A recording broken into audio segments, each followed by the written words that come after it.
Welcome back to another episode of Coast to Coast Sports. As always, I am the host, Harrison, and to the left of me, our boy John. To the right of me, our boy Will, and behind the scenes, doing all the magic and everything, is Ryan. We appreciate you guys for tuning into another episode. Thank you so much for hanging out with us. As always, like, subscribe, smash the buttons, comments, do all those things. Interact with us on Twitter. Twitter's up here. Same spot it is always week. We drop content. We may have some TikTok clips, some reels coming soon. Whoa. So just be looking out for that. All right. So just be looking. It's in the works. I think an Instagram page also in the works. Also in the works. Those things in the works. Tapped in. Will are we gonna be tapped in? We're tapped in. We're tapped in. TikTok.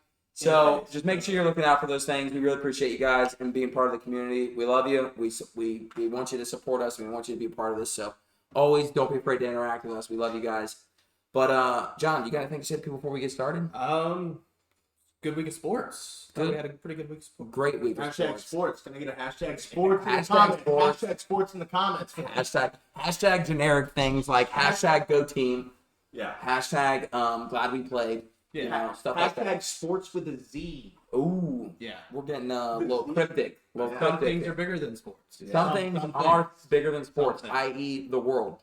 Bigger than a sport. I would say it's bigger than a sport. Like literally Mars, Jupiter. Those are a few things. Big. The sun's pretty big. Massive. Well, you got anything? Let's see what's our quote of the week. Get me jazzercise for the week ahead. We're in the middle. We're start of the week. Working on to be in the middle of the week. Give me something jazzercise. I don't know if this is gonna jazzercise you, but I'm gonna give you something that'll make your brain work. All right. Hold on. Let me get ready. Yeah. I'm ready for you. The quote of the week this week is, "I don't know where the road leads, but I know exactly where it ends." Zach Bryan. Wow. I didn't mean to cry. It's a deep shit, Will. Wow. Oh, fuck me up. Good quote. I appreciate you. Brian, you got anything to say to people before we get started? No. Skate fast? Yeah. Eat ass, baby. You know how it is. My mom watches it. Hey, there it is. There it is. Right there. I don't know if you can zoom in on that or not, but that is right there. Skate fast, eat ass. In other news, some personal notes, just a little update. John and I will be running it back as baseball coaches, leading our team to victories. I think our win percentage is somewhere in the 950. That's not even a joke. Undefeated and a half season. Lost like 2 games that didn't really count because they were an outside team. Yeah, one was an all-star game. Yeah, one was an all-star game, so we don't really count necessarily those. But basically, if we do count them, we're still sitting at like 950. We're not saying we're Tony La Russo's, Dusty Baker, some of the greatest managers ever. But we're basically working that way. So I would call it Sparky Anderson. Yes. So just be aware that we're tapped in. We're part of the baseball world. We're gonna run it back with our boy Ian. So just know that that's happening, and we'll give you updates as the season goes on. Yeah. But let's get right to it. As always, we started last week with our grades, and we're running it back again. This time, AFC South, home of the Colts, Texans, Jags, Titans. One of the most underperforming divisions, I feel like, of the past couple years, with especially Houston and Jags. Indy having a really good team and not producing necessarily a whole lot, and then the Titans being just criminally average but still making the playoffs and not producing. I feel like those are very fine, not spicy hot takes. I feel like am I wrong in saying that? I would say there's another division that I put before. There's several divisions. Yeah, but for the most part, you are correct. Yeah. Anything I'm crazy in saying that? Very just average division, below average. Yeah, especially when you think about the Titans won the division. They were the number 1 seed in the AFC, but then they lose to the Bengals at home. In a snooze fest. In a absolute snooze fest. Snoozer, Ryan Tannehill proving to everyone that he is not the guy. Not that guy. He's not that guy. And the year before, they lose to the Ravens in the first round as well. Right. At home. So let's jump right into it. Let's give our Colts grade. I'm thinking, John, you go first. Give me a Colts grade here. Give it to us. Remember, this includes some trades that we had, some trades that we lost. So Carl Wentz obviously got shipped out. Matt Ryan gets coming in. We get a pick for that. We trade a pick away. Stuff like that. We get some picks for him. So let's think about the whole picture. You got a whole picture going on. Let's think about all. Don't think of a section. Yeah. But the whole. The whole thing. Go on. The Colts are tough. I really did not want to go first here. Do you want me to throw it to Will? No. I'll throw it to Will. No, You want to talk to me? no, you put me on the spot. I have to perform. Lay it on me. So I'm looking at this. Nothing really jumps out to me, Harrison. I agree. Nothing jumps out to me. Was the first round pick for Matt Ryan? No, we lost the first round pick to the Eagles For Carl Wentz. Carl. Oh. Wentz, yeah. For Carl Wentz. So we didn't have a first round pick. We got a third round pick, 2/3, I believe, from the Falcons to get Matty Ice in the building. See, So I was gonna give you a C+ if it was for Matt Ryan. it is I not think I have to give you a C- here. C-. I think below average. I mean, you had 8 picks, which you got your guys, but your first pick wasn't until pick 53. 100%. None of these names are jumping on the board. Like I watch a lot of college football, and I don't really know any of these people. I'm gonna give you a C-. Nothing crazy. I don't think you had like a bad draft or anything, but the Colts did not get any. They didn't get any significance out of this draft. Yes. Would you like me to go? or- No. Here, let me give you a little confidence here. Let me give you a little Throw it confidence. to you. Throw it over to me. But right before I give you that confidence, I'm going to take you down a peg. Again. Take me down a peg. Take me down too. Losing the first round pick for 1 year rental of Carson Wentz. You can talk about that season all you want and how he performed. That obviously did not pan out. Even if you were able to flip him for other picks when you traded him again, not having a first round pick here hurts your grade. I do think Alec Pierce from Cincinnati is a pretty solid pick to go opposite Michael Pittman Jr.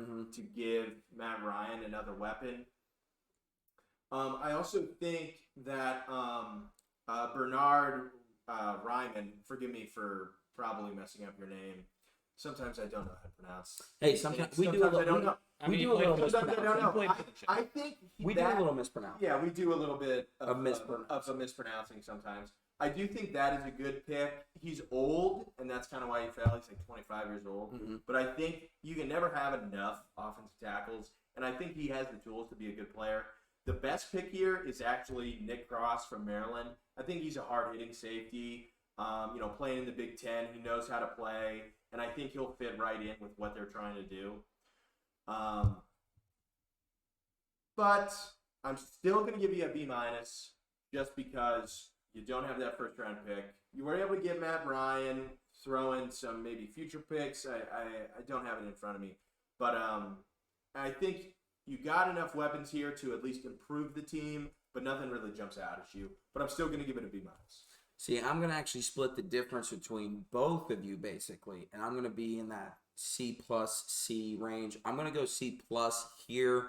I almost teetered in that B- range just because of the fact that we did get Matt Ryan and 2 picks with him, I believe, because Carl Wentz went and we got a compensation pick, I think, from the Eagles because we didn't make the playoffs. I'm not real sure how those things work. It's so if you make the playoffs, then it drops like a 3rd, but if you miss the playoffs, it goes to like a 2. That whole ordeal, I'm not well versed in that, but I'm also not a GM of a NFL team. In case you haven't noticed, seeing I work at a golf course. So those, I wish I was a GM. I'd make a lot more money. But I'm going to be in that C+ range for a few reasons. One, there's the kind of the opposite reasons for you with Bernard and Alec Pierce. Both of them, I believe, were 5th years or 4-year starter playing in college. I think there is an advantage to playing that 4th year, developing as a person, developing, your intelligence of being around with the commitment of knowing who you are and knowing that you're not going to be able to just go on this team and make a difference immediately. I think that's something that you get out of those 2 players. Obviously, offensive tackles, you need them, especially because we lost one of our tackles got traded or signed with another team. And then our wide receiver depth kind of lost a little bit with T.Y. Still not re-signed yet, still kind of up in the air. I think he's contemplating retirement. I am a big fan of Woods from Virginia just because Jack Doyle retired. I feel like we've had very average to below average tight end play. That may be due to just a quarterback, but I mean, Andrew Luck loved his tight ends when he was playing, but we haven't had a quarterback like Andrew Luck since. So I don't know if we've had a below average tight end play or if we just don't have that good of tight ends. So I think that's, not everybody has Gronk. Not everybody has Travis Kelce, right, and George Kittle. So I think we're going to see a little bit of that from losing Doyle Hurts, veteran, been with the Colts his entire career, picking up another guy from Virginia. One person I don't like is Nick Cross, actually. I don't know if the whole thought was, unless we move him to cornerback, we got Stephon Gilmore as a safety as well, and he's immediately going to start over Nick Cross just because that's just how it's going to work. But if we move Nick Cross to that cornerback position, I'm cool with that. Then I like the pick. That's fine. But if we're going to leave him at safety, I'm not a huge fan because you guys know just as well as I do, safeties are like the one position on defense that just doesn't get rotated out. Like you have your safety, he basically plays the entire game. Same thing with the quarterbacks. So I'll be interested to see where he fits in our scheme and how they rotate him. And obviously Gilmore's a little older, but I think that he'll be able to ball just as like he did with the Patriots. But so we got a C-, C+, B-, average score. C+? Yeah, sure. C+, that works for us. Jags, moving on to the team down in Florida. Will, why don't you go first on the Jags? I'll go first because I absolutely can't stand this Jaguars draft.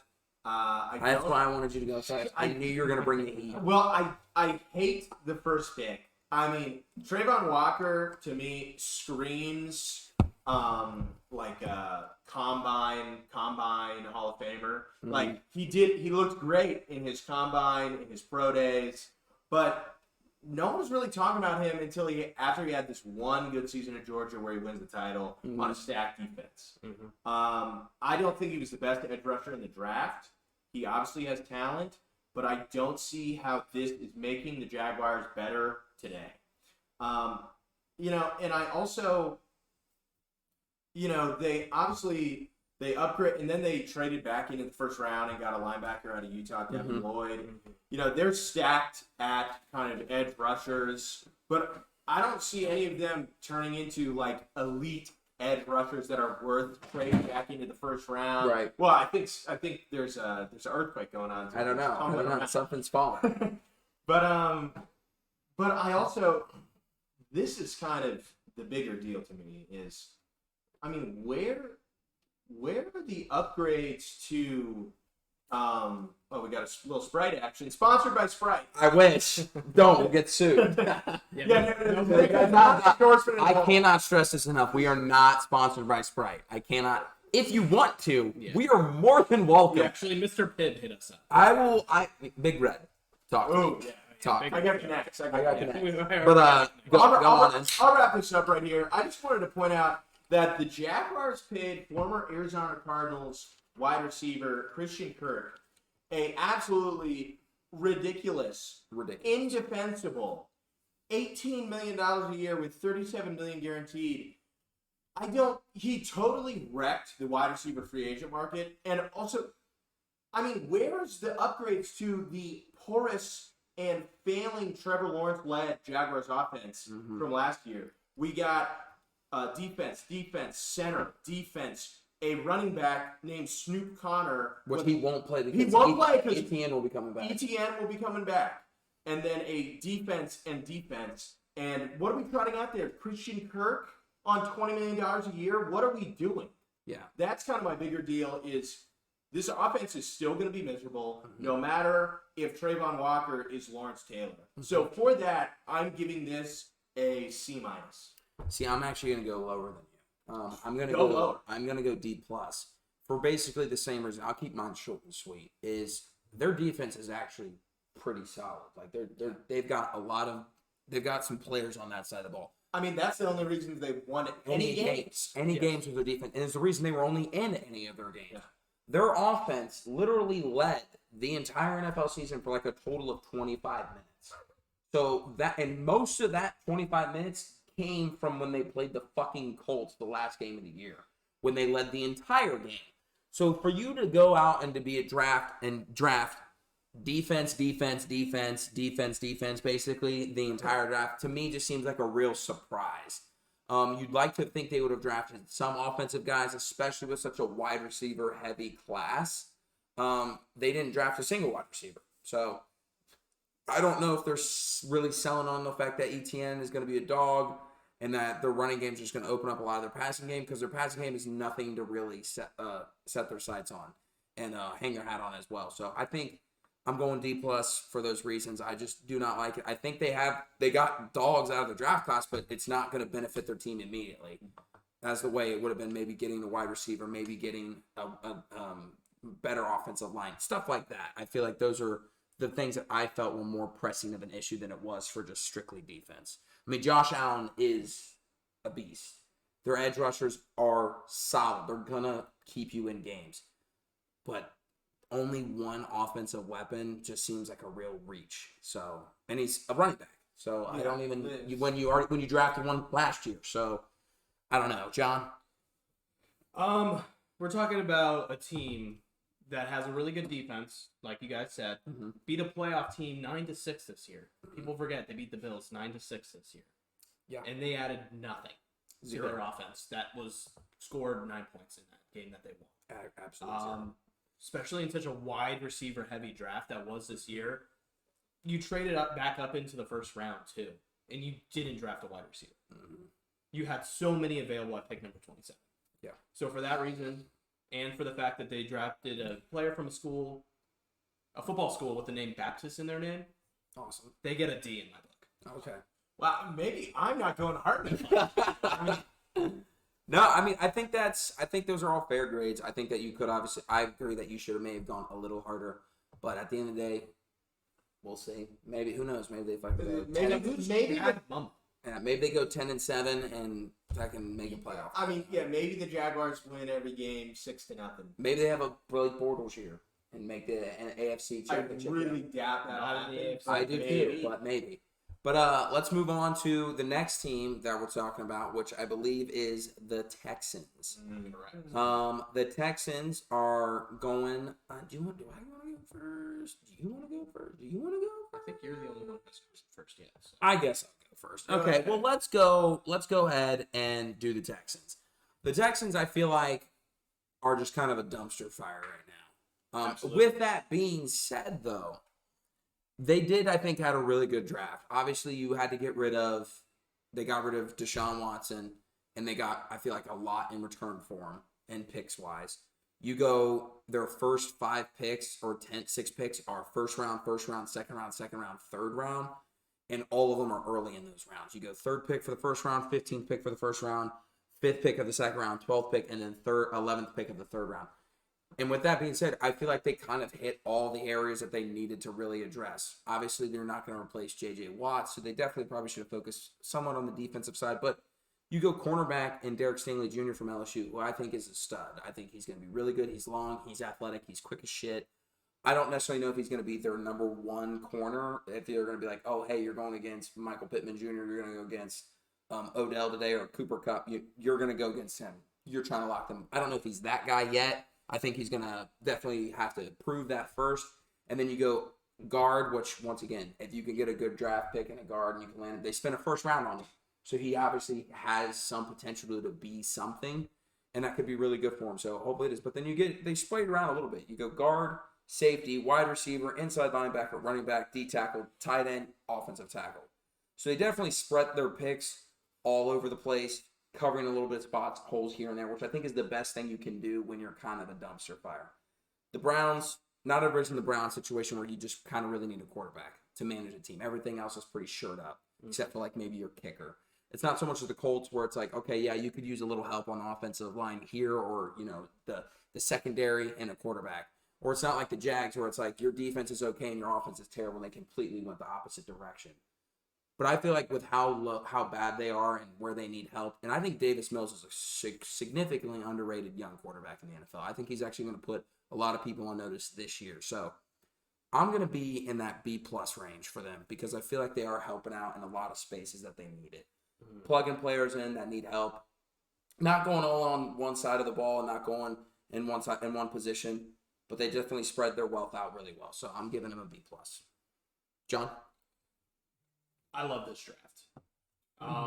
Derek Stingley, he was an amazing player. He struggled with injuries at LSU, but I think he maybe a little bit of a reach at 3, but still a top 5 pick, in my opinion. Kenyon Green, one of the best offensive linemen in this class. John Mechie, probably the most underrated receiver in this class. Surprised he fell to the second round. I think I'm going to give them an A minus. Okay. I think they had a really solid draft. They filled some really big holes. They got draft picks for the future. They got draft picks now. Mm-hmm.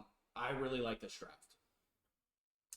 I'm I heard a kind of a grimace from you. So what's up? What's up? Talk to me. Well, I like the draft. I don't know if this is A minus. The problem is Houston has pretty much no direction in their franchise at all. Yeah. They don't even have like a Trevor Lawrence where they're just like betting on him being good. There's basically nothing going on for this franchise in any way. So you have to pick best player available.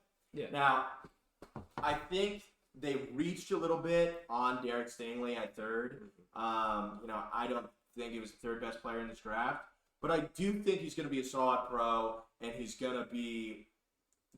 This is the problem with drafting when you have a terrible team, and you have the third pick in the draft. You have no sense of direction, so you're just like, well, we got to pick the best guy.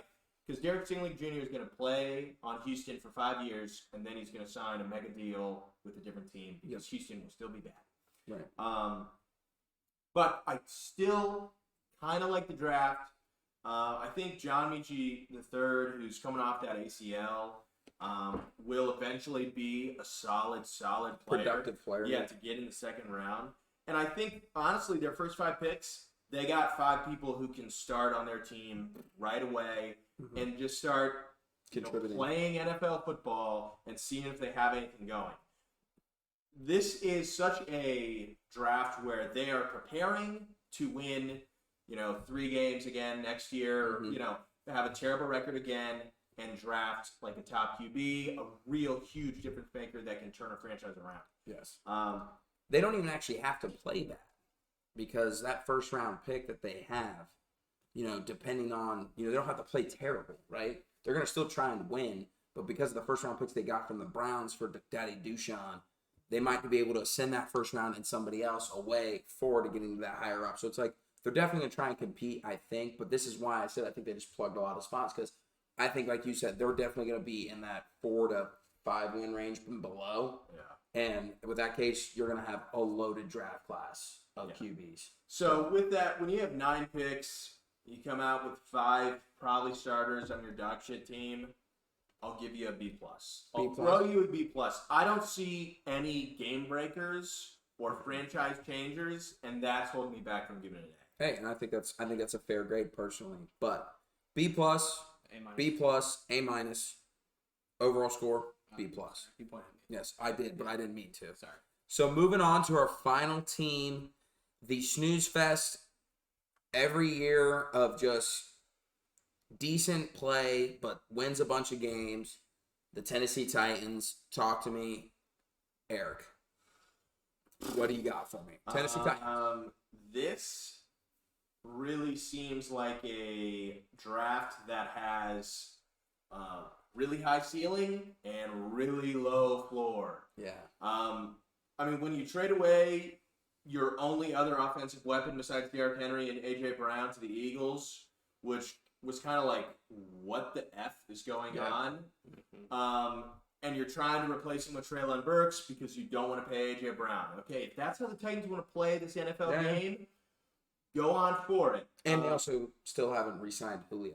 Yeah. Like, they could go back out and get Julio. He's very much available. Yeah, and, it's like, this is like a draft when you know your team that just had the best record in the AFC is about to fall off. You draft a QB in the 3rd round, and maybe he ends up being the best QB in the class. Yeah. The class was Very mid as it is, but maybe he ends up being the best. This is not really doing anything for me. I'm going to throw him a B because I do think Treylon Burks is good. I don't think he's going to be as good as A.J. Brown. And I think they did need some more help on the, if you watch that Bengals game, if they have one other good corner, it's a different game. So I like Roger McCreary in the 2nd round. Petit Frere from OSU he's either, go Bucks. He's either going to be a solid starter or he's going to flame out in a couple years. I'm going to give him a B. And that's almost just because I think maybe the Titans know what they're doing. Yeah. But this is a draft where you know you're about to fall off and you need to start building for the future. Yes, I am also giving them a B. For the sole reason of I think that they just think that the team that they have now can still win the division, and it's not like we're gonna try and fix our situations and fix everything, but it's like we can still win the division, make the playoffs, and let's be honest, that's all the Titans really give a shit about right now. You have Ryan Tannehill as your starting quarterback, who's a very serviceable quarterback, but everybody knows he's not going to win you a Super Bowl. You have Derrick Henry, who's a premier running back, who's going to win you games, but you're not surrounding it with anything. You just let your best wide receiver go for pretty much not really worth it, in my opinion, especially when you just replace him with a rookie that hasn't proven he can play yet. So I just feel like this is kind of a draft in the sense of like we can still win our division, or we'll be competitive in it, and we might make a playoff run. I mean, you look at the division. The only threat's the Colts. Yeah. It's the Colts and the Titans. One of them's going to win division. Yeah. And, I mean, really, they're kind of like evenly matched in my eyes. And that's why I think they drafted Malik from Liberty, is because I think that maybe they're going to try and transition to that more, not escape the pocket, that Lamar, that Trey Lance, that moving and being able to possibly be that playmaker like Kyler Murray. Maybe that's what they're shooting for, and they're just hoping that he pans out to be that. Because I think personally, a third round for him, especially when you're not selling out on anything else, I think that's not a terrible pick. I just think it's a very interesting one. I think Hassan Haskins is going to be a great relief if Derek ever gets injured or needs some breaks. He's going to be a very serviceable running back. He was a stud at Michigan. I think that when you look at Burks from Arkansas, he's going to have to be a starter right away. And I don't know if you want to put your team necessarily in that position. There's very few people that are going to be that good that quickly, and I hope he turns out. I hope for the young man to be good and successful, but just kind of seems a bit of false hope, especially when he's probably going to be their one, if not their two, and that's going to be hard. I mean, I just want to point this out. Wait on about the Titans. Ryan Tannehill. Just throw a number out. What do you think his base salary is this next season? 17. $29 million. Jesus. Isn't that insane? Yes. For what? I mean, no. Let's just maybe they let him grow. Maybe they had to let Brown go because they can't afford him. Well, yeah, they can't afford him. Yeah. I know. But, so B. John, what do you last grade of the what do you day? got, What do we got? It honestly feels like the Titans here, they decided to punt and pin their opponent deep. Yes. I mean, it seems like What a reference. Go on. It honestly just feels like they picked the players because they had the picks. I mean, they have some potential here. Traylon Burks can be good. Roger McQueer, whatever. He could be okay. Roger who? Hey now. Nicholas Petit-Frere, he's like, He's gonna be serviceable. I'm a Buckeye. I don't even love him that much. Hassan Haskins can be good. He has potential. It just feels like they punted here. I'll give him a B minus. Okay. A little bit lower than you guys, but around the same place. I think they punted. I don't think they even really showed up to the draft. And I think that's kind of the theme here for all of us. I mean, I feel like once at the end of the day, you just kind of get to that point of you still think you can win your division. Now, if this is the AFC North or the AFC East? NFC. AFC West. You're talking about good divisions? Yeah, NFC AFC West NFC. has Chiefs, Broncos, Raiders. Yeah, so Chargers. maybe if you're in one of those two divisions, they're like, we got to get better now and make the playoffs. I don't know if that changes their draft, but we'll see. So those are our grades. I mean, the thing is about this one is that this whole draft, if Malik Willis is a NFL player, Yeah. it's a great draft. Yeah. If he isn't, You said it best. High ceiling, yeah. really low floor. Yeah. So they'll shake out somewhere in the middle just because everybody does. But we'll see how it goes for them. So those are our grades for this week. Tune in next time. Next week we'll do The AFC West, which will be Chiefs, Broncos, very interesting. Chiefs, Broncos, Raiders, and I think this will be just as hard as the AFC North grade, personally. I think the AFC West might be even a little harder. But we shall see. Moving on to our NBA basketball, we just wrapped up the third round of playoffs. Finals are officially set. The two worst teams that anybody wanted to root for.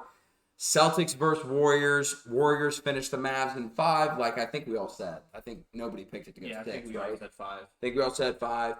Celtics won in 7. John picked Heat in 7. No, I picked Celtics. You picked Celtics in 7. Will picked Celtics in 6. I picked Heat in 6. So John was the right one, and he got the distance right. MVP goes to Tatum. MVP goes to Stephen Curry. Glad Steph finally won his first MVP. That doesn't Fake really award count. that we just made up. But what was our favorite part of each series? Do you want to start East, West, Ryan pick? East or West? Talk to me. West. All right, cool. West. We're going out West. Perfect. We're going. Hey, bring your towels. Yeah. We're going to the Bay. Mm-hmm. So Warriors officially dismantle the Mavericks' last hope of a team and last hope of their playoff. Of their kind of, I don't want to say magical playoff run, but their surprising playoff run, in my opinion. Yeah. Beat the team with the best defense in the NBA, graded wise, not necessarily has to be, but one of the best. Then you beat the best team with the best offense and best record, once again, arguably, just by statistics based, and then you lose to the Warriors, who obviously clearly more experienced and have that depth. What is your biggest takeaway from each series? Can be anything. Can be Well, anything. wait, my biggest takeaway or my favorite part? Favorite part. We'll get to My- biggest takeaway. okay. I'm sorry. Okay. Yes. Favorite Okay. part first. My favorite part Mhm. of this series was the Mavericks front office Mhm. having to face the fact that they cannot win a title with Luka and a bunch of scrubs. I'm sorry, Spencer Dinwiddie. I'm sorry. Hey, I love Spencer. We love Spencer. We love you. Come on the pod, but you're not going to be able to get it Yeah. done. And By yourself. I think if the Mavericks can seize upon the moment that is before them, they can immediately next year be right back where they are. Mhm. And I think that is the best part that came out of the series is that the Your favorite part? that is my favorite part. The Mavericks front office having to face the fact that this team is not going to get it done just Luka. It just can't. What was your favorite part, John? Well, we announced this last week. This is an anti-Warriors podcast. I did not have a favorite part of this. This was not fun. I did not have fun. I hated it, actually. I Hated hated it. my time. Yeah. I watched maybe one game of this series. Outing yourself. Outing myself. Out on here. yourself. It's just the Warriors again. Yeah. It sucks seeing them be good, but they're good. They're Yeah. probably going to win the NBA Finals. Hey, whoa. Don't give your pick It yet. sucks. Don't give your pick I yet. said maybe. Maybe. My favorite part actually was how good and how happy I am to be a part of this generation that gets to watch Luka. That dude is a stud. He can definitely play and is without a doubt, he is so much fun to watch. The way he plays, the way he involves his, as Will would call him, scrub teammates, is really just not necessarily magical, but it is a lot of fun to watch him play. So that was my favorite part. Him being able to drop 40 points, just being like, nah, or I have to put my team on the back, or getting whoever needs to get involved. He's a ton of fun to watch, and he's a lot of fun to be able to be a part of. And I hope that he has a good long career, so I can sit there and be like to my kid, yo, fucking Luka's gross, was disgusting. So that was my favorite part of this series. Let's move to the East. Celtics versus Heat. Favorite part of the series. John, you want to go first? I'll go first. This was a fun ass series. Mhm. I'm sorry that your Heat lost, Harrison, but I had fun watching this. Those last couple of minutes of that Game 7, where it's like, okay, Celtics got this Pretty wrapped up. They got this Pretty wrapped up, and then the Heat just like, nope. Like, holy They're shit. like, nope. We can win this game. We can win this game in an instant. And I mean, it was a really back and forth series. Mhm. I'm glad the Celtics get a chance to take over the Lakers' lead for the most NBA titles, or at least tie them. Yeah. So that's a good part. I like that. But it was just a good ass series, back and forth, really competitive. I mean, what else can you ask for? Right. Well, what was your favorite part? I'm kind of in the same vein. Anytime you can get Eastern Conference Finals, go 7 games. That's awesome. That's epic. That's epic. Mhm. But it's like the games were good, but kind of for the wrong reasons. Yeah. I'm glad it went 7 games because I love that. But that's all I'm gonna say. I like that it went 7 games. That was my favorite part. That we got to watch a game 7. My favorite part of this series was Jimmy Butler. Jason Tatum, so good, so young, has a lot for him. Jaylen Brown, same thing. And that Celtics team, they're going to be a lot of fun to watch this finals. And I think that they're going to give maybe the Warriors a little bit of run for their money, but we'll see. I'll get to that take later. But Jimmy Butler, 2 phenomenal first 2 games. Then he gets his little knee injury from a non-basketball play, in my opinion, from what's it, Pritchard from Oregon. Didn't really like that. So then he basically missed the whole second half of Game 3. Then he didn't play himself in Game 4 and 5. Looked very pedestrian. Then you go to Game 6, and you're like, all right, the Celtics pretty much got this one probably. We're in Boston. And then he drops 47 points. In the most grinded out, figured out way possible. Not a bunch of threes, just mid-range twos, contested twos. And by the way, he also plays both ends of the floor phenomenally. So, he played all of Game 6 except 2 minutes. And then you go to Game 7, which everybody loves Game 7. And he puts on another masterclass performance. He had 24 points in the first half, 22 points in the first half. Played literally from the tip to the very end. Didn't sit a single minute of the game. There's just not much more you can ask for him. Goes for the kill shot. We're going to talk about that later, whether you think it's a good shot, whether it's a bad shot. But he was so fun to watch this series. And I love him. I've said for years, for the entire 3 years that he's been with the Heat, Jimmy Butler is that man. I was so excited when they signed him and traded for him. And I know everybody else was writing him off, but he proves time and time again he is a superstar. He give a fuck about the regular season, but when it comes to postseason, that dude puts on. And he was a ton of fun to watch this series. So both of mine all wrapped around one individual player. But what was our favorite, or what was our biggest takeaway from each series? We got our favorite part out. Biggest takeaway. John, what's your biggest takeaway? We'll go West first. Again, we'll stick with the West. We'll go West, East, West, East. I mean, if you weren't taking the Warriors seriously before, you have to now. Mm-hmm. They're on a path for this title. They're rolling. They're hitting on all cylinders. They're getting points from Poole. They're getting points from Thompson. They're getting points from Curry. Fucking Looney, and name it. They're getting it done. Their defense is playing well. I mean, what else can you say? I mean, the Celtics have a tall task, I think, coming up. Mm-hmm. My biggest takeaway for both series altogether? Nope, just the West first. Oh, just the West? My biggest takeaway from the West is that the Warriors just will not die. Yeah. Similar vein as what John said, but we thought that they were done. We thought we got the Grizzlies. So we got the Suns. Ooh, the Mavericks, maybe they'll do it. I don't know. They're playing hot, and the Warriors make easy work of them. And yeah, I mean, the Warriors just will not die. Yeah. My biggest takeaway was, so I am a crackhead, and I love the NBA, and I love basketball, and obviously I love these two series. I statistically broke down both the series to an absolute T of the things that I feel are the most important and what will win you games. For example, field goal percentage, three-point percentage, free throws, rebounds, assists, steals, turnovers, fast break points, points in the paint, and fouls. Okay, that sounds like every stat. It is not a stat. You have offensive rebounds. You have, contested, those stuff. But I did exclude some. Those are the things that I feel like will win you the games or largest leads, shit like that. I don't think it's important. But these are the ones. My biggest takeaway is the Warriors over the entire series, 5 games, shot 51.8% from the field.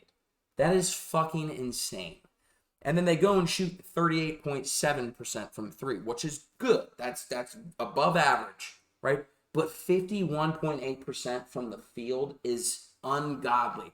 I don't care how good your defense is. I don't care who you're playing. If you're shooting 51.8% average through an entire 5-game series, you're winning those games. The one game they lost, they shot 48% from the field, which is still ridiculous, but the Mavericks shot 50%. So that's the biggest reason. And they won that. They only lost that game by 10. So that's personally my biggest takeaway from that one. But let's go out to the East. I'm sorry that the Warriors won't die for you guys. Yeah. But back to the East. Celtics, Heat, biggest takeaway. Will. This one might hurt you a little bit. But I'm also going to bring you up a little bit. Talk to me. My biggest takeaway is that Jimmy Butler is that guy. Yes. I mean, he's not top 3, but he's top 5, he's top 7 in the league right now, and he still has a few years of this level of play. Mm-hmm. But my second takeaway is that this Miami Heat team does not have all the pieces. Mm-hmm. I know there were injuries. Jimmy Butler was phenomenal, except for like game 3, 4, and 5. He had that injury. But every game he was pretty much fully healthy, he was unstoppable. Mm-hmm. But I mean, the Miami Heat over that 7 games, you had your 6th man of the year, 20 points per game in the regular season, and wait, he's giving me 9 points a game. We sat out 3 in a row. Sat out basically 4. He didn't play at all Game 7. He played, I think what happened Game 7, he's like, I can play. He gets out there, he plays, I think he can play like 5 minutes. His averages, he played 4 games in the series. He played 20 minutes, so not as much as he was getting in the regular season, but he's only giving me 9 points a game. I think the Game 7... his 3-point percentage was .067. Yeah. I'm pretty sure. That's not going to get done. No. And what I'm saying is, I'm looking at the Miami Heat. Jimmy Butler's dropping insane numbers, 25 points per game over 7 games, and he had 3 duds. Bam Adebayo, he actually kind of stepped it up offensively, in my opinion, 15 points per game, and that's it for double-digit scores. Mm-hmm. Victor Oladipo had like 1 good game. And we got blown out. And like that. And what I'm saying is, this Heat team seems like it has the roster for it, but I'm telling you, I don't think it does. Mm-hmm. I don't think it does. All right. Hey, that's fair. You're allowed to have that opinion. And that's you. I'm sure there's a lot of people that agree with you. I agree with you to some extent. So this roster, it's better than those like 17. Not 17. The 17 Cavs team is elite. The 18 Cavs team, it's better top to bottom.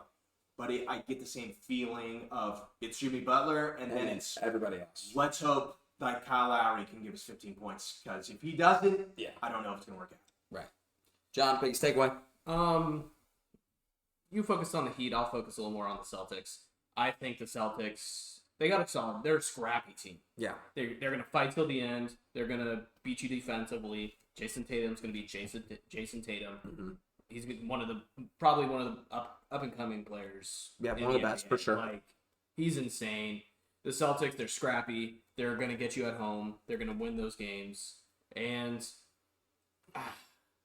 I'm just thinking of them versus the Warriors right now, and it's definitely gonna be hard. It's gonna be hard. I mean, they got to out-scrap the scrappy. So it's gonna be once again, I mentioned before, I'm a crackhead, and I went over all these. Yeah, I'm looking at got notes right now, and this looks like something like a schizophrenic would. You're just writing down notes. I am a crackhead, and my biggest takeaway was the free throws and how poor officiating this entire series was. I think, and my brother brought it up to me. He goes, let's play a game of what ifs. Let's play what ifs. I know you love those. I love what ifs. Do you think that the NBA, let's say, what if the NBA decided to go to the metric of, okay, you take the highest graded officials of the entire NBA season, we put them on the playoff teams, and they do those games, right? Okay, well, once the first round ends, what if the next round starts with the highest graded officials out of those playoff games in the first round, right? What if, right? And then you go to the Eastern Conference, and let's do the highest graded officials out of those, Eastern Conference semis. Do the Eastern Conference Finals. What if that was the case? I feel like that's not something that should be that far reached, that crazy. Wouldn't you think that should make the most logical sense or be done the most logical way? I mean, if you're about to tell me that's not how they do it, I'm a little bit surprised by that. I don't know how they do it. Because to me, it seems very odd because you have referees going from East Coast to West Coast. Scott Foster refereed, I believe, Game 4 against the Celtics Heat, and then went and did Game 5 of the Mavericks Warriors game, or like they went Game 2, and then he went to the Maverick Warriors series. I know that Scott Foster was doing Suns games, and he was also doing Celtics games. So to me, that seems very odd. Stay in your zone, but regardless, highest graded officials should move down on the list, and then that might be how it's done.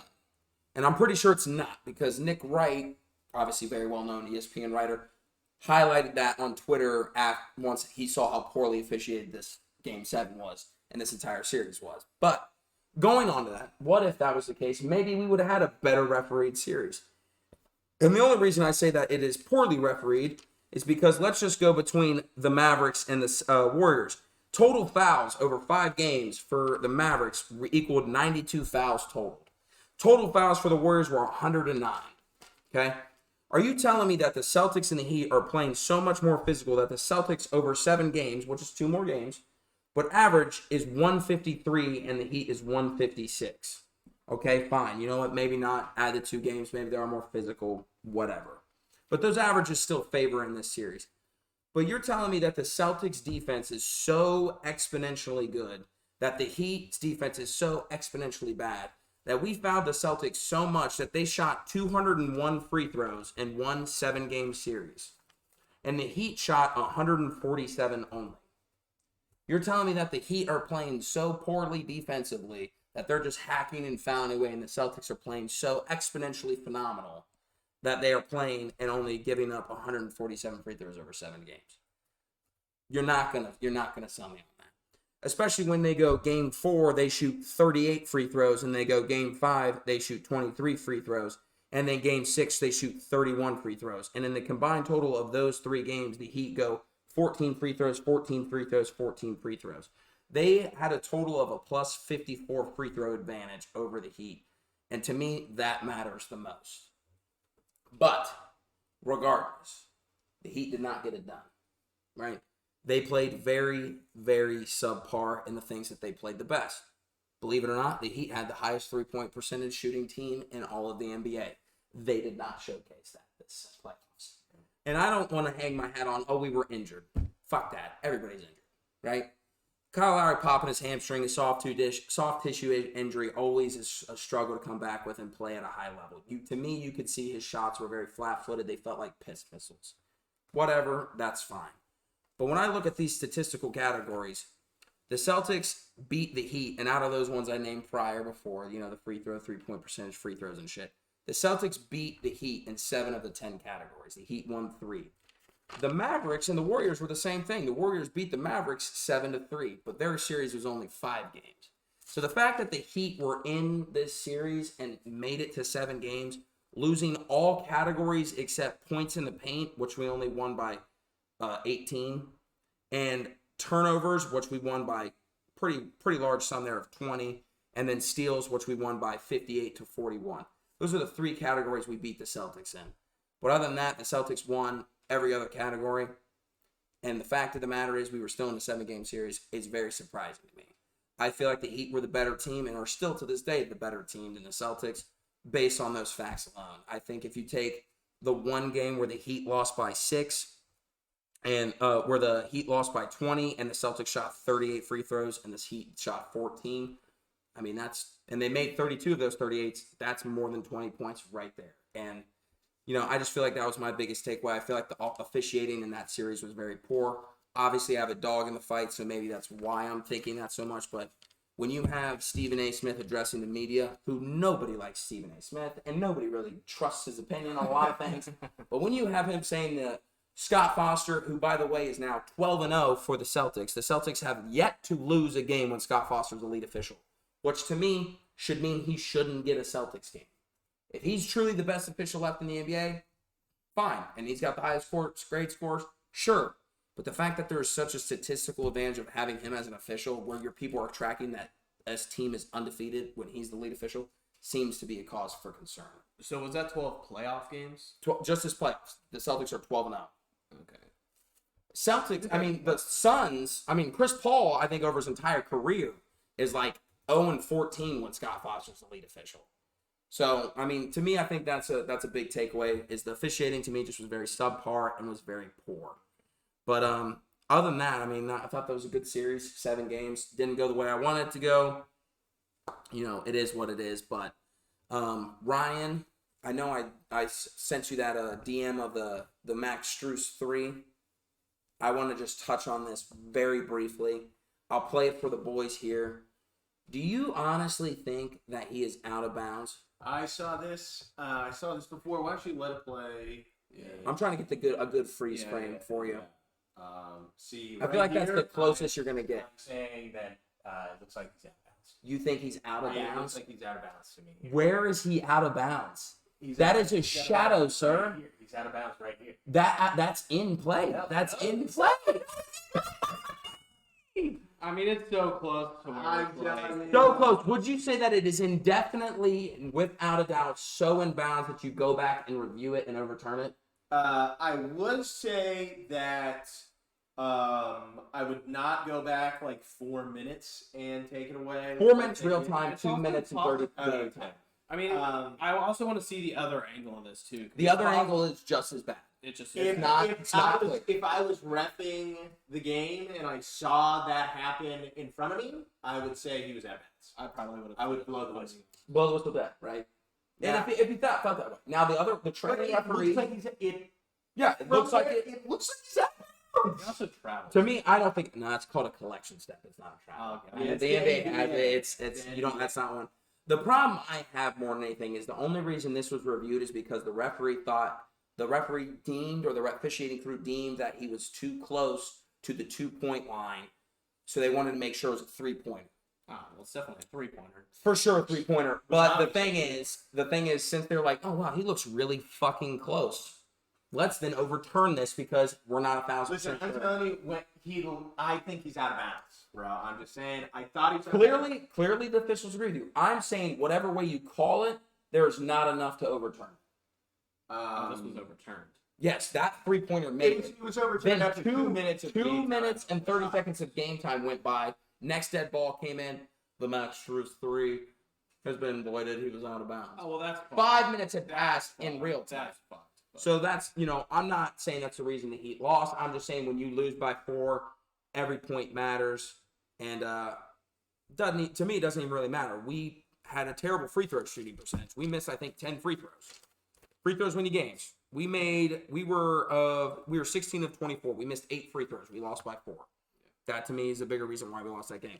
But this, I just want to highlight, did piss me off. And, you can take it down, Ryan, if you want. But it is what it is. Moving on, still staying in the NBA world. Who was the MVP of each series? Who did you like?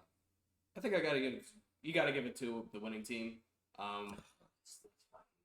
This fucking guy. Go on, give it to the winning team. I mean, I'll start with the West because I think this one's a little easier. I'm just gonna give it to Steph Curry. Mm-hmm. You can make an argument for Poole or Thompson, but it's Curry. Go to your East. We'll just knock them out. East, I think I'm gonna go with Jason Tatum. Okay. Yeah, I mean, I think those are two. He's the best player on the winning team, Jason Tatum. All right, so I'm just going to spit it real quick. If the Mavericks could have extended the series out, even like one more game, or force a game 7 possibly, it's going to Luka, win or lose. Yeah.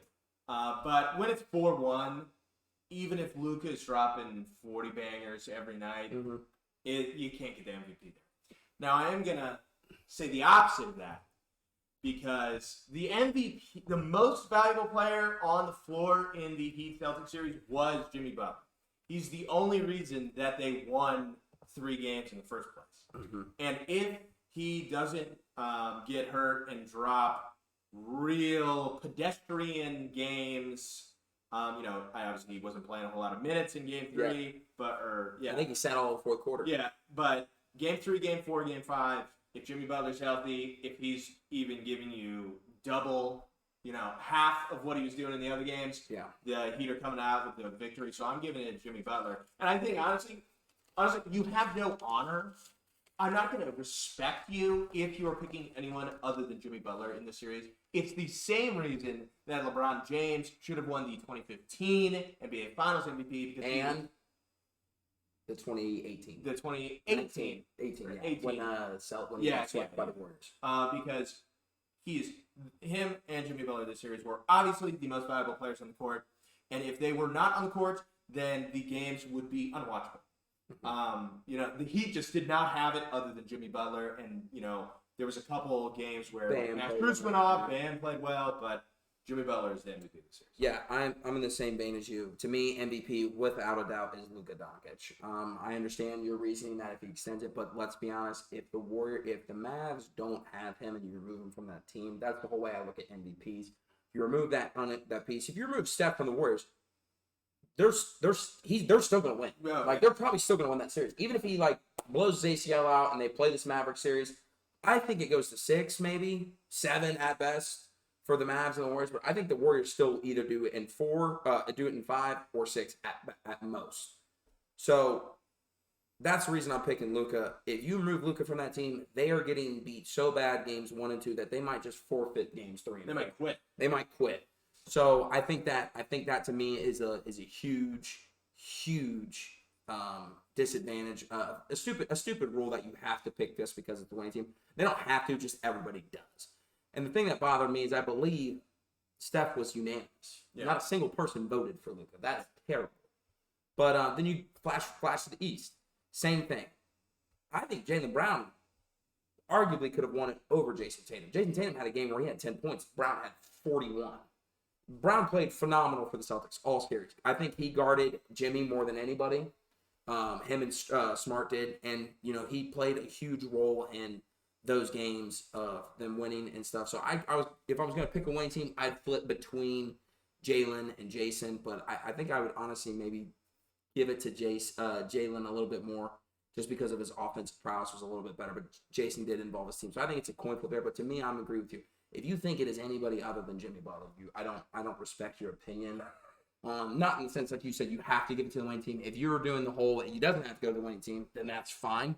I get where you're at. But if it has to go to the winning team, I would just pick Jaylen Brown just because Jason Tatum did the corny thing with that Kobe armband. I thought that was so stupid. I hate that. I hated that. And then did you hear texted him? Yeah, bro, he's not gonna reply. He's not gonna read it. Sorry, man. I don't even think it's that. To me, I think Devin Booker had a great relationship with Kobe as well. And if he did the same thing, I think people would be dragging him, would be making and lighting him up. But Jason did it, posted on his IG.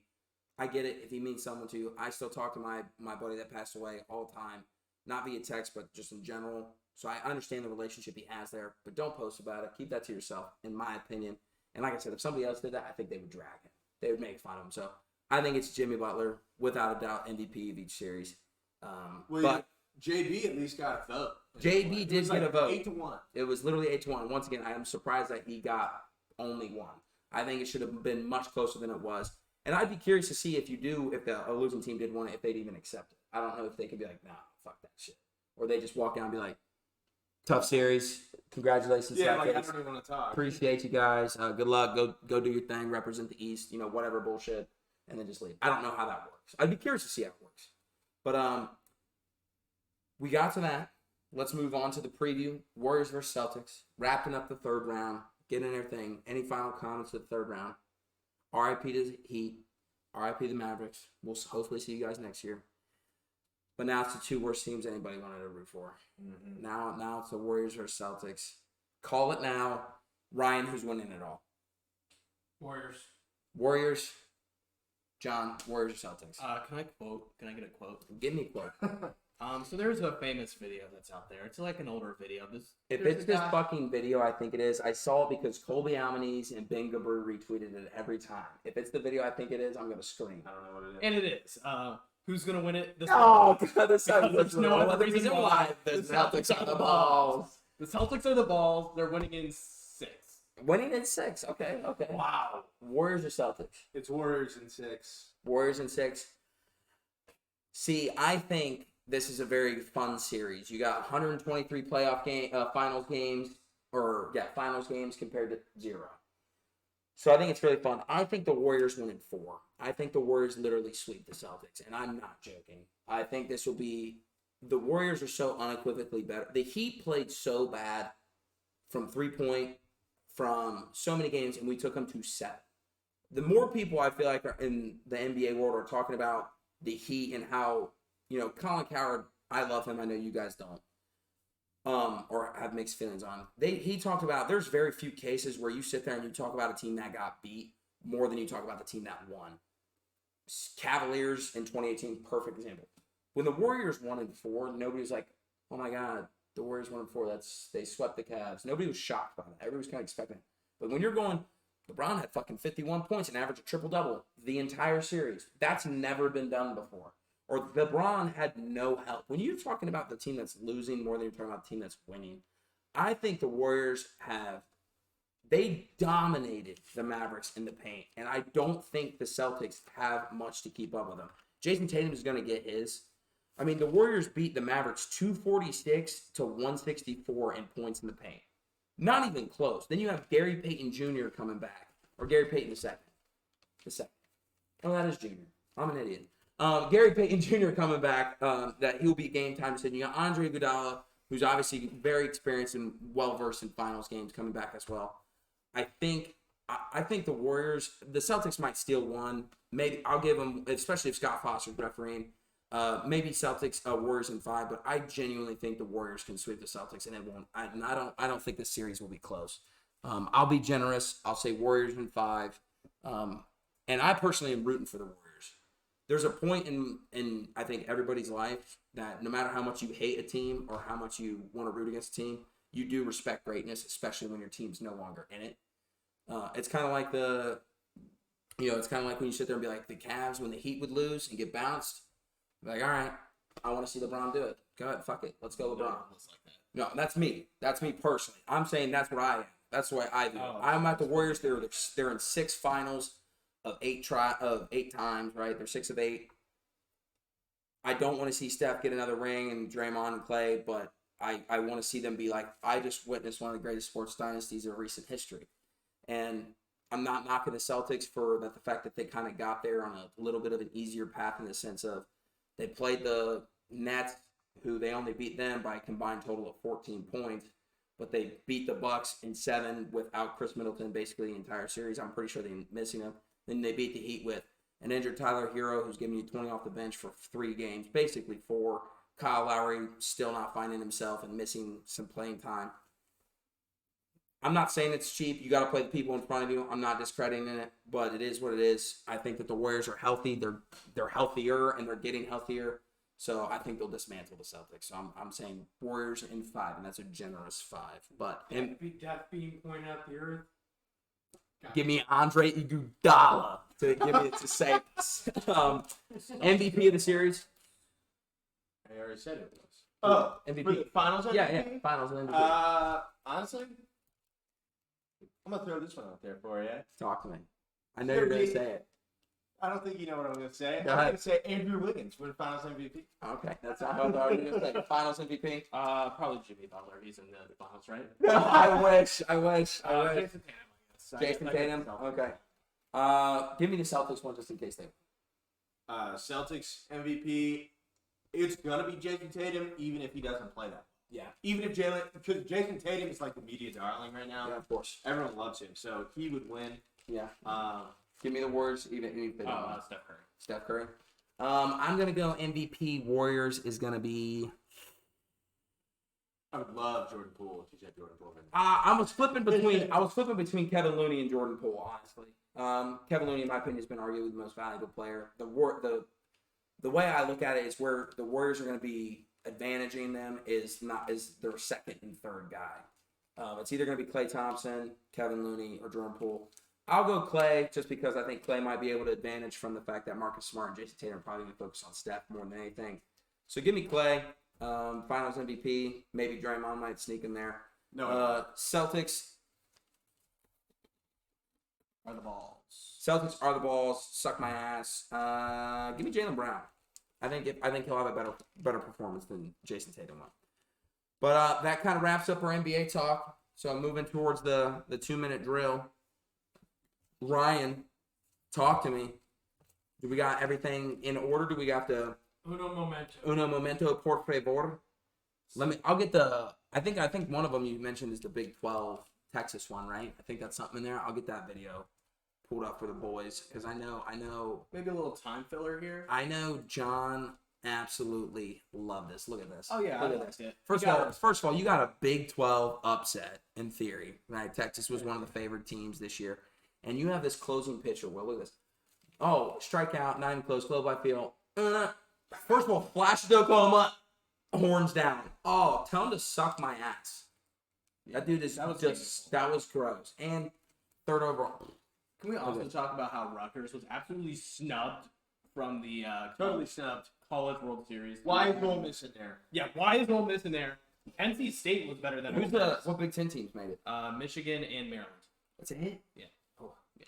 That's good. Well, Do you think Michigan will get in, will he be able to play? Dude, I don't know. I Also- was about to bring this up. So, yeah, Michigan. So, for those that don't know, Michigan pitcher, I'm assuming one of their starters. He looked like a reliever. It was in the fifth inning, so I'm assuming he's a starter. Gets ejected for what could be sticky stuff, what could not be sticky stuff. Obviously, umpires have been really kind of wishy-washy on what it is. Especially in college. But it Yeah. seemed like the Iowa dugout was the one that. Yeah, Iowa once definitely mentioned it because the umpire turned and looked and was like, "What the fuck are you guys talking about?" And then they got it. So, and he was ejected, but they ended up winning that game. They won the Big Ten. But they won that so that'll be I don't know if that's interesting because I don't know if he'll be able to play if it's like a suspension thing because if it is, then they might get bounced. I mean, I guess Michigan did go on that run a couple years ago when they They also Vandy. But And I mean, three. I'm not expecting this Michigan team to make a run anyways. Yeah. I'm not expecting any Big Ten team. I'm excited for this tournament. I followed the College World Series a lot last year. I'm excited. So fun. It It's is so a lot fun to of fun. watch. But Brian, you give me a thumbs up here. Yeah. All right. Give me a thumbs up. Don't talk to me. All right. What do we got? Quick hits, as always. Ryan's 10-minute drill. Quick hits, quick responses. Try and get it in 2 minutes. We got it last week, barely. Oh. Let's be on top of our P's and Q's. What do we got? So, Jose Ramirez, first player in the MLB this year to hit 50 RBIs, He's so good. underrated MVP. Absolutely. His odds are plus 1,200 right now. Good dog bet gets you $600. That's free money. I think he's the best third baseman in all of baseball. So yeah, 100%. Great odds. great odds. NFL is discussing removing the Pro Bowl game. Thanks. Is it good or God. bad to remove Pro Bowl week, or No, don't remove the week. Remove the game. The game's a joke. Honestly, I'm not going to watch it no matter what it is. I don't need to hear about it. Nobody cares if we make the Pro Bowl. We're all about the All-Pro teams. So, yeah, just get rid of it.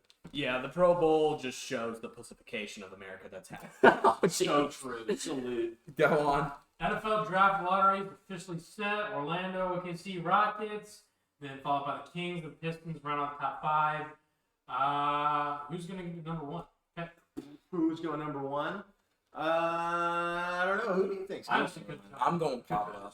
I'm going Branchero, the dude from Duke. He's so good. He's long. He plays multiple positions. I think they should take that guy from Gonzaga. Chet. Yes. Well, Maybe top 5. Give me EJ. Stop it. Yes. Lakers hire a new coach, Darvin Ham. He was the assistant coach for the Milwaukee We tweeted about that. Bucks. We did. If you're following Twitter, you would know. Does this fix Lakers at all?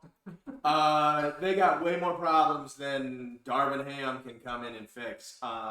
Unless LeBron signed off on this, I don't know. I think it does fix, honestly, a lot of their problems. You're going to have to add some talent for me, dog. Yeah. And maybe cut Fucking some salary. All right, we got 15 seconds. Oklahoma beats Oh, Texas. yes. We talked about this. Big 12 title game. Closing pitcher doing the horns down. This is good for the game. Fuck Yeah, yes, it of is. course, Fuck yeah. Texas. What would actually help grow the game would be like, I don't know, ESPN, Personality. ESPN playing college baseball games instead of Olympic tag. Yeah, or whatever that shit is. Or But the dog channel. Yeah, Or or the like dog the, yeah, where they do the Hey, dog don't Olympics. dare sleep on the dog Olympics. Damn it. All Yeah, right. show me some college fucking baseball. Right. Yeah, I think that's a bigger point, but I do think it's good for the game, just like that last closing remark. Let players be the players. I think it'd be great for MLB. Everybody likes it when the players talk shit to each other and are actually, they're the only sport where they're like no physical interaction with the other team, with any other opponent. So I think it'd be cool if you show that shit. Dude, Tennessee has like 3 first-round pitchers. Dude, Tennessee's so Tennessee's good. so sick. So good. We'll see how they do this College World Series. But before we go, John, you got anything to say to the people? Celtics are the balls. Celtics are the balls. Will, you got anything to say to people? Go Bucks. Go Bucks. Ryan, say anything to people before we let them go? Not really. Not really. You guys are Hey, fucking. 2 weeks in a row for PGA golf going playoffs. 2 weeks in a row. Hey. That's what we live. That's what we live for around these parts. But as always, from us, thank you guys for joining us. We'll see you next week. Be tapped in with the new stuff coming out. We'll be rolling it out here shortly. As always, follow our Twitter, interact with us. We love hearing from you guys. But other than that, from me, Miami Heat season's over. Thank you for an awesome season. Now it's Astros baseball. Talk to me. Best rookie in all of baseball. We'll see you next week. Peace.